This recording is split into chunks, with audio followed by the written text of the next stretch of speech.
লক্ষ্মী পুজোর শুভ সকালে নেমে এলো শোকের ছায়া পূর্বস্থলী ১ নম্বর ব্লকের জাহাননগর পঞ্চায়েতের মাগনপুর এলাকায়।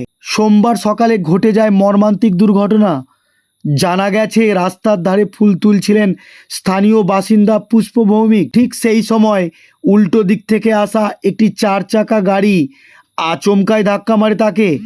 এমনকি ওই গাড়িটিও বৃদ্ধাকে ধাক্কা মারার পর পালিয়ে যাওয়ার চেষ্টা করছিল।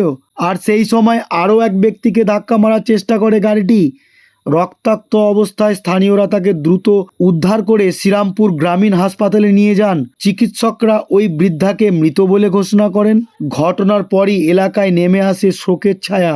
গাড়িটি ও গাড়িটির চালককে আটক করেছে নাদনঘাট থানার পুলিশ এবং পুরো ঘটনার তদন্ত শুরু করেছে নাদনঘাট থানার পুলিশ। দেখতে পেলেন ঘটনা? আমি সকাল 5:30টার সময় বাড়ি থেকে আসছিলাম দোকান খোলার জন্য। হ্যাঁ। তো দোকান খুলে আড়তে যাবো মাল আনতে, তো উনি ওই মুহূর্তে ওখানে বসে ফুল তুলছিল, রাস্তার ধারে বসে ফুল তুলছিল। আর উল্টো দিক থেকে কালনা দিক থেকে গাড়িটা কাটোয়ার দিকে গিয়ে অফসাইডে গিয়ে ওনাকে এসে ধাক্কা মারে। কি গাড়ি ওটা? ওটা একটা লাল কালারের রেজিস্ট্রো গাড়ি লেখা আছে, লাল কালারের ট্যাস্কিং বড় গাড়ি আর কি। আচ্ছা। তারপরে আমাকেও মারার চেষ্টা করেছিল, আমাকে মারতে পারিনি। আমি গাড়িটা সাইড করে দাঁড় করি, আবার ড্রাইভারকে ধরে ড্রাইভার পালানোর চেষ্টা করেছিল। ওনাকে দাঁড় করিয়ে গাড়ির চাবিটা নিয়ে পুলিশের কাছে দেওয়া হয়েছে।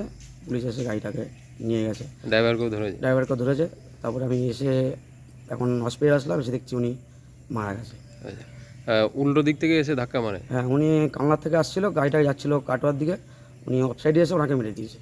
এসে ধাক্কা মারে, প্রথমে ধাক্কা মারার পরে আবার তার উপর দিয়ে গাড়ি নিয়ে গিয়ে আমাকেও মারার চেষ্টা করেছিল। এই মুহূর্তে আমি আবার গাড়িটা সাইড করে নিয়েছি আমারটা, দিয়ে ওনাকে এসে দাঁড় করিয়ে চাবিটা নিয়ে ওনাকে মানে পুলিশ এসে নিয়ে গেছে। কি নাম আপনার? আমার নাম সঞ্জয় দেবনাথ।